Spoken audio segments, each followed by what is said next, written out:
দেখো, মাধ্যমিকে ইংরাজি রাইটিং নিয়ে যারা আজও চিন্তা করছো তাদের বলে রাখি, মাধ্যমিকে রাইটিং থাকে 30টা নাম্বারের। এই 30টা নাম্বারে 30-এ 25 থেকে 27 পাওয়া কোনো ব্যাপার না। খুবই সহজ বদ্ধ কিছু বাংলা থেকে ইংরাজি যদি আমরা ট্রান্সলেট করতে পারি, যেটা আমরা বছরের শুরু থেকেই প্র্যাকটিস করা শুরু করেছি। যারা তোমরা ক্লাসেস করছো তোমরা জানো যে আস্তে আস্তে তোমাদের রাইটিং ইমপ্রুভমেন্ট হচ্ছে। তবে এটা মাথায় রাখতে হবে যে এটা কিন্তু একটা একদিনের প্রসেস নয়। You have to invest your time, এবং একা লেখা শেখার পাশাপাশি তোমাকে ভালো কিছু রাইটিং পড়তে হবে। আজকে ধরো তোমায় কোনো একটা অভিজ্ঞতার কথা বললো যে তুমি যে write a paragraph on your experience বা on your feeling after winning a scholarship or after getting a scholarship. একটা স্কলারশিপ পাওয়ার পর তোমার অভিজ্ঞতা লেখো। বলল যে একটা স্কলারশিপ পাওয়ার পর তোর অভিজ্ঞতা নিয়ে তুমি একখানা চিঠি লেখো। যাই দেবে, বিষয়টা কিন্তু স্কলারশিপ পাওয়ার পর আমার অভিজ্ঞতা। মাত্র মোর অর লেস যে কোনো রাইটিংয়ে 10 থেকে 12টা লাইন, মেন লাইন লিখলেই কিন্তু হয়ে যায়। 10 থেকে 12টা লাইন কত সহজে পারি। যারা বলে আমি কোনোদিন রাইটিং একা লিখতে পারবো না, অমর ফারুক তোমরাও পারবে। একটু মন দিয়ে দেখো, একটু মন দিয়ে দেখো। প্রথম বাংলা ট্রান্সলেশন বা বাংলা লাইনটা পড়ি, আমি ভাগ করে নিতে চলেছি। তাহলে এখানে কোন টেন্স আছে বুঝতে হবে। প্রথম একটু বুঝতে হবে, পরবর্তীকালে অটোমেটিক তুমি পারবে। তাহলে আমি ভাগ করে নিতে চলেছি, I am going to share, I am going to share. কি ভাগ করে নিতে চলেছি? একটি সুন্দর খবর, a piece of great news. এখানে সুন্দর মানে তো নাইস নিউজ লিখবো না, আর গ্রেট নিউজ। তুমি যদি মনে করো I am going to share a great news, তাহলেও হবে। জাস্ট আমি বাক্যটাকে একটু অলংকারিত করলাম, a piece of great news. ঠিক আছে? যেটা যেটা ইংরেজি কি শোনা? দ্যাট। আমার হৃদয়কে আনন্দ এবং গর্বে ভরে তুলেছে। শোনা, তুলেছে, কারণ অভিজ্ঞতাটা বা অনুভূতিটা এখনো আমার হৃদয়ে আছে, এখনো আছে। তাহলে এটা প্রেজেন্ট পারফেক্ট টেন্স, ভীষণ সোজা। তাহলে যেটা হ্যাজ, ভরিয়ে তোলা ইংরাজি কি বাবু? ফিল্ড। আমার হৃদয়কে, তাহলে তাহলে ফিল্ড মাই। হৃদয় ইংরাজি আমরা প্রত্যেকেই জানি হার্ট। কি? উইথ আনন্দ এবং গর্ব, তাহলে উইথ জয়। আর কি বাবু? গর্বের নাউন ফর্ম কি? প্রাইড। আমার এই বোর্ডের হয়তো চাকচিক্য ঝাকচিক্য নেই, কিন্তু মেন বিষয়টা বোঝাতে পারলেই আমি খুশি। কি সেমন্তিকা, বুঝতে পেরেছি? এই এত বড় লাইন আমরা কি ইজিলি ট্রান্সলেট করতে পারবো না? কি আছে? আমি তোমার সঙ্গে ভাগ করে নিতে চলেছি, কিছু আছে শোনা? এর পরের বাক্য দেখো, দু একটা লাইন একটু বড়। আমি সফলভাবে অর্জন করেছি একটি বৃত্তি। এই বৃত্তি মানে কিন্তু স্কলারশিপ। তাহলে আই করেছি, কোন টেন্স বলতো Rima? Present perfect tense. Tense তো একটু বুঝতেই হবে। তাহলে আমি সফলভাবে অর্জন করেছি, তাহলে আই হ্যাভ। সফলভাবে ইংরেজি কি? সাকসেসফুলি। সিকিউরড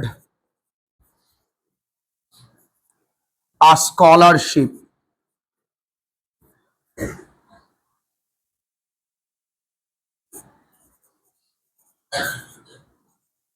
খুব কঠিন লাইন। আই হ্যাভ সাকসেসফুলি, এই শব্দটা তুমি নিশ্চয়ই আগেও শুনেছো। I have successfully secured a scholarship. That has, ও ফিল্মড হয়ে গেছে, ফিল্ড হবে তো, sorry, that has filled. Thank you, that has filled. Sorry for the spelling mistake. এবার এগোবো। LLY না, আমি না অন্য কিছু ভাবছি একটা। I have successfully secured a scholarship. বুঝবো? আমি অন্য যেটা ভাবছি সেটা হলো তোমাদেরকে আজকে কি ওই রিসেন্ট টপিক পেপার থেকে পড়াবো কি পড়াবো না, বা সময় হবে কি না, কারণ আজকে অনেকগুলো কাজ আছে। এটা করার পরে তোমাদের যে রিসেন্ট পরীক্ষা নিয়েছে, অনলাইন ক্লাসেস করছো, তারা নিশ্চয়ই জানো যে রিসেন্ট পরীক্ষা নিয়েছে, পরীক্ষার অ্যান্সার স্ক্রিপ্টটা নিয়ে আলোচনা করব। এটার পরে আমরা কোশ্চেন ব্যাংকের একটা গোটা স্কুল করবো এবং কোশ্চেন ব্যাংকের অনেকগুলো পেজ সলভ করবো এবং ডিগ্রি চেঞ্জ আজকে একটু করানোর ইচ্ছে আছে। তো এত কিছু করানোর পর আবার এই পেপার রিডিংটা পসিবল কিনা ভাবছিলাম, তাই জন্য কিছু সিলি মিস্টেকস হয়েছে, সরি ফর দ্যাট। যখন আমি প্রথম আমার রেজাল্ট সম্পর্কে জানতে পেরেছিলাম, তাহলে যখন ইংরেজি কি when I জানতে পেরেছিলাম, when I learned, when at first লিখলে ভালো হয়, যখন প্রথম I learned কি বিষয়ে, about my result, আমার রেজাল্টের বিষয়। দেখো বাবা, এখানে একটু শিখতে হবে। আমি বিশ্বাস করতে পারিনি, তাহলে I could hardly believe it, I could hardly believe it. তাহলে when at first I learned about my result, I could hardly believe it. যখন তুই কোনো কিছু বিশ্বাস করতে পারবি না, তখন এই লাইনটা লিখবি I could hardly believe it. খুব কঠিন লাইন শোনা। এর পরেরটা, আমার এই সফলতা কঠোর পরিশ্রম, দীর্ঘ সময় অধ্যবসায় এবং ত্যাগ। তাহলে আমার এই সফলতা, তাহলে মাই সাকসেস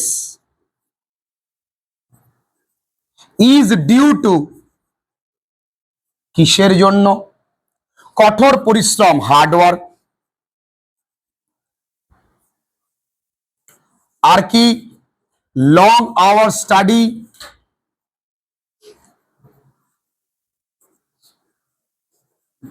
আর কি? ত্যাগ ছিল, ডেডিকেশন। তাহলে আমার সাকসেস কারণে, কার কারণে? কঠোর পরিশ্রম, দীর্ঘ সময় পড়াশুনো এবং ত্যাগ, ডেডিকেশন। কিছু আছে শোনা এইটুকুনি। 4টে লাইন লিখলাম, 4টে লাইন আমার মনে রাখতে 4 থেকে 5 সেকেন্ড সময় লাগবে, কিন্তু আমরা পড়বো না, আমরা পড়ার ইচ্ছে প্রকাশ করব না। চলো বুঝবো। একদম ছোট ছোট বাক্য। এই প্রাপ্তি আমার কাছে অতি মূল্যবান, এটা একটা বাক্য। এর পরের বাক্য, এটা আমার আত্মবিশ্বাস বাড়াবে ভবিষ্যতের জন্য, এটা কিন্তু পরের একটা বাক্য। তাহলে এই প্রাপ্তি আমার কাছে অতি মূল্যবান, তাহলে এই ইংরেজি কি? দিস। প্রাপ্তি ইংরেজি অ্যাচিভমেন্ট।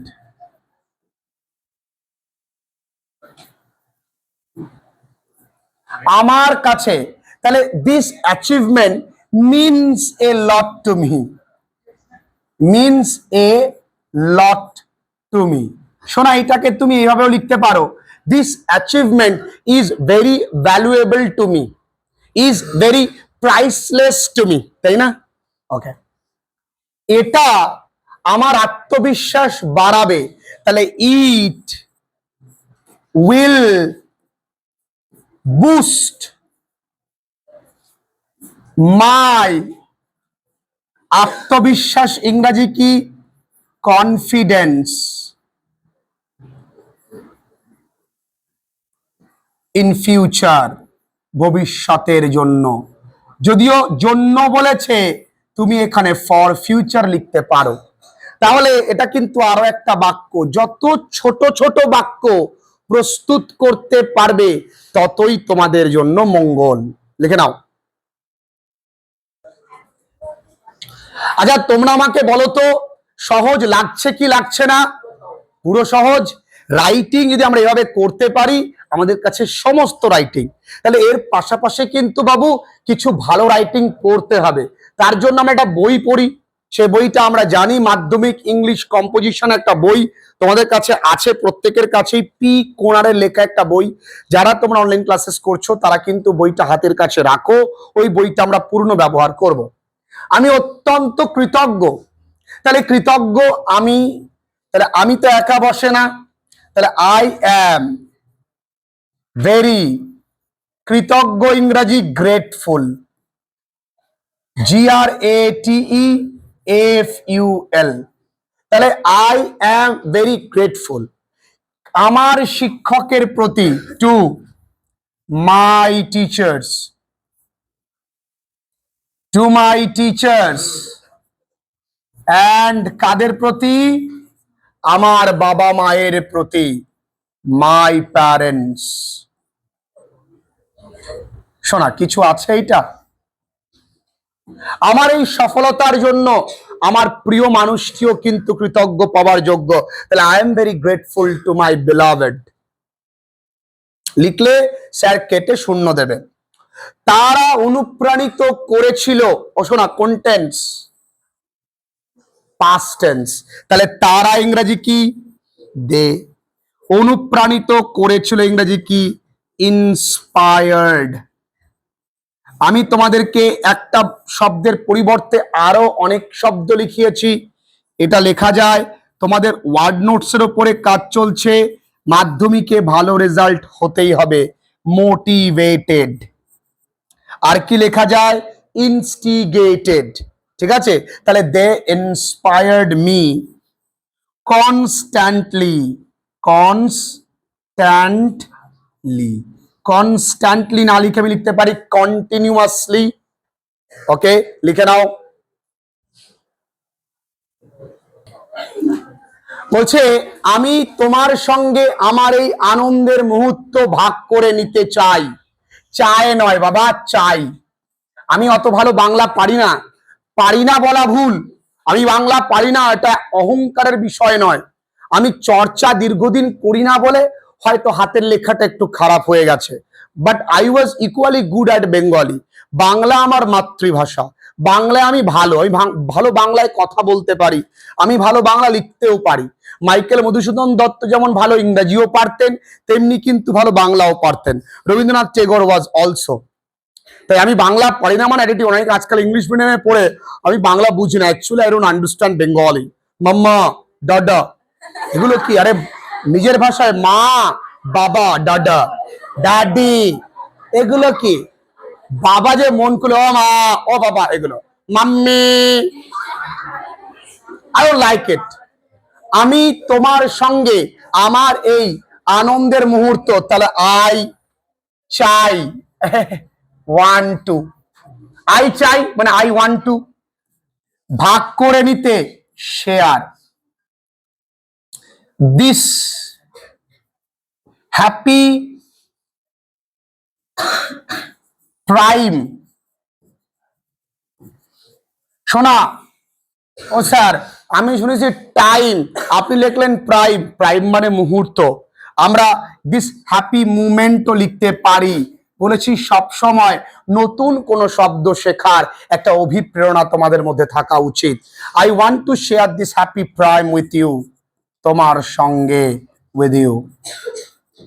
আমি আশা করি তোমার সঙ্গে অতি দ্রুত আমি সাক্ষাৎ করব। তাহলে I hope to catch you soon. এবার ভাবছো ক্যাচ করো কেন স্যার, বন্ধু কি উড়ে আসবে? না, আই হোপ টু এখানে ক্যাচের জায়গায় লিখতে পারি meet. I hope to see, যা খুশি লিখতে পারি। I hope to see you soon, বা I hope to catch you soon, বা I hope to meet you soon. ঠিক আছে, আমরা কোনো বান্ধবীকে বলতে পারি হ্যাঁ ক্যাচ ইউ লেটার। বান্ধবী কি আর ক্যাচ করবা, তুমি দাঁড়াও। তো ক্যাচ মানে এখানে ধরা, মানে তোমার সঙ্গে আমার সাক্ষাৎ হবে। এই টোটাল 10টা থেকে 11টা বাক্য কিন্তু আমরা লিখলাম, আর লিখে আমরা দেখলাম যে ইংরেজি রাইটিং একা একা লেখা কতটা সহজ। আমি এখানে জিজ্ঞাসা করি, এই যে আমার এই মনাটা একা একা রাইটিং কে কতটা লেখা শেখায় আমি জানি না, কিন্তু আমি প্রত্যেকটা জায়গা, সেটা আনসিন ওয়ার্ড নোটস হোক, গ্রামার হোক, রাইটিং হোক, যে প্রিসিশন দিয়ে পড়াই, যেভাবে আমি তোদের জন্য কাজ করি। আমার কিন্তু দাদু মারা গেছেন, মানে আমার যেমন খারাপ লাগছে, আমি কিন্তু যেতে পারিনি সেইখানে রিসেন্টলি। ওনার শ্রাদ্ধ শান্তির কাজ আগামী রোববার, আমি ওদের ছুটি দিতে বললাম না আমি কি করবো ভাবছি, ছুটি কিন্তু দেব না, আমি পড়িয়ে হয়তো বা যাবো, আবার ফিরে আসবো, কারণ পরের দিন সকালে পড়ানো আছে। I am that much dedicated. শুধু আমি সবার কাছে একটাই প্রার্থনা করব, তোরা ঈশ্বরের কাছে একবার হলেও বলিস যেন আমি সুস্থ থাকি। তাও কোনো জায়গায় ইমপ্রুভমেন্টের থাকলে তোরা আমায় বলবি নিজের পরিবারের মতন।